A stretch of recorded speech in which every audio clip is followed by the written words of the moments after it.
अस्सलाम वालेकुम दोस्तों, उम्मीद करता हूँ खैरियत से होंगे। तो आज हमारे पास जॉगर्स का नया स्टॉक आ चुका है। बेहतरीन माल A1 हुक्का, इसमें हर ब्रांड शामिल है। कंडीशन आप देख सकते हैं, नज़दीक लाओ ज़रा, बिल्कुल साफ़ सुथरा A1 माल।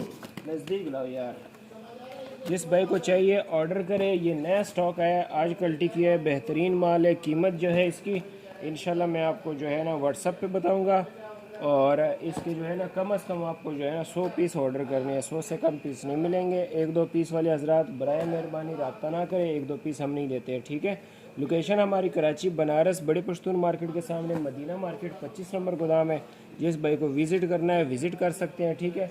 और डिलीवरी जो है हमारी आल पाकिस्तान है। आल पाकिस्तान आपको जो है ना माल मिल सकता है, जिस तरह भी आपको माल चाहिए, ठीक है। ये कंडीशन देख सकते हैं, इसका सोल देख सकते हैं, इसकी सॉफ्टनेस देख सकते हैं, बिल्कुल ज़बरदस्त A1 किस्म का माल है, ठीक है।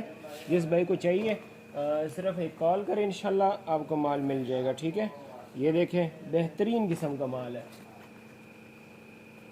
ठीक हो गया। तो इसकी जो डिटेल वीडियो है मैं यूट्यूब पे भी अपलोड करूँगा। अभी वीडियो ज़्यादा लंबी नहीं करते हैं, कुछ जोड़ी दिखाता हूँ आप लोगों को। ये देख सकते हैं ब्रॉक्स का पीस है, ये चेक करें। A6 का जोड़ा है, बेहतरीन कंडीशन इसकी सोल की तरफ से ऊपर नीचे टिन बैटन कंडीशन है, ठीक है मेरे भाई। ये देख सकते हैं अंडर आर्मर का पीस है। तो जिस भाई को चाहिए मेरे साथ रब्ता करें व्हाट्सएप पे। और मिलते हैं नेक्स्ट वीडियो में, तब तक के लिए अल्लाह हाफिज़।